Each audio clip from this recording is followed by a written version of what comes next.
Olá, a paz do Senhor, tudo bem?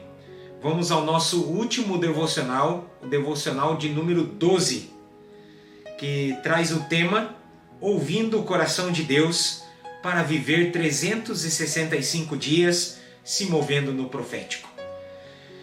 Esse tema está baseado em 1 Coríntios, capítulo de número 2, versículo de número 9, que Paulo diz o seguinte: Mas como está escrito, as coisas que o olho não viu e o ouvido não ouviu e não subiram ao coração do homem, são as que Deus preparou para os que o amam.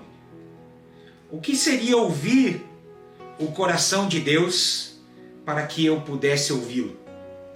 Você já pensou nisso? O que é ouvir o coração de Deus? Essa palavra aqui diz que são coisas que não vemos, coisas que não ouvimos e que não são como o coração do homem, Não são como aquelas que sobem ao coração do homem. Há um ditado antigo que diz o seguinte: a voz do povo e a voz de Deus.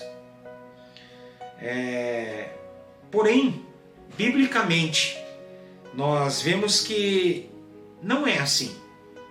O povo normalmente pensa diferente de Deus. E a própria palavra diz que Deus não é assim. Que Deus não é como o homem. Lá em Números, capítulo de número 23, versículo de número 19, Balaão mandou dizer a Balaque o seguinte: Deus não é homem para que minta, nem filho do homem para que se arrependa. Porventura, diria ele e não faria? Ou falaria e não o confirmaria? Mesmo Balaão não sendo um profeta do povo de Deus, mas um profeta contratado para amaldiçoar o povo de Deus, ele não pôde fazê-lo. Ele não pôde amaldiçoar o povo, pois essa não era a vontade de Deus. Deus não faz como o homem que tem a sua vontade nas coisas baseadas no seu desejo. Deus tem a sua vontade baseada na sua santidade, na sua equidade e na sua palavra. Por isso ele não mente, pois ele não vai contrário à sua palavra. O coração de Deus está revelado na sua palavra. Também em 1 Coríntios capítulo 2, versículo 10 ao 12, que é a sequência desse texto, diz: Mas Deus nos revelou pelo seu poder, porque o Espírito penetra todas as coisas, ainda as profundezas de Deus. Porque qual dos homens sabe as coisas do homem, senão o Espírito do homem que nele está? Assim também ninguém sabe as coisas de Deus, senão o Espírito de Deus.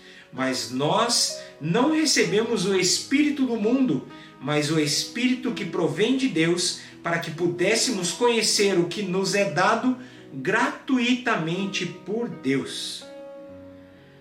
Jesus falou para Nicodemos em João, capítulo de número 3, que o homem entende das coisas da carne, porém Deus entende das coisas do Espírito. Então são coisas que a gente não vê, coisas que a gente normalmente não ouve, não vê toda hora acontecendo. Essas são a vontade do Senhor. Isso é a vontade do Senhor. Coisas maravilhosas, coisas maiores, coisas grandes, coisas firmes, que realmente nos fazem prosperar, que realmente nos fazem agradar a Ele. Deus, Ele não mentiu. Ele tem coisas maravilhosas para cumprir em nós. E não podemos colocar essa palavra em dúvida. Ele é poderoso para cumprir tudo o que foi prometido. Então, nesse dia que o Senhor tem preparado, esse dia devocional para você, esse dia para que você se entregue na presença dEle, não pare de crer. Mas não pare de crer apenas hoje. Não pare de crer um dia sequer deste ano. Não pare de crer um dia sequer da tua vida. Não pare de crer. Busque, clame, ouça a voz do Espírito Santo e entregue-se à vontade de Deus, à vontade dEle, para que você tenha todos os dias da sua vida abençoados em nome de Jesus. Amém? Seja mais um daqueles que não retrocedem para a perdição, mas que alcançam as promessas de Deus, porque prosseguem para a vida, prosseguem para a luz, prosseguem para fazer a vontade de Deus, em nome de Jesus. Amém? Deus te abençoe, em nome de Jesus.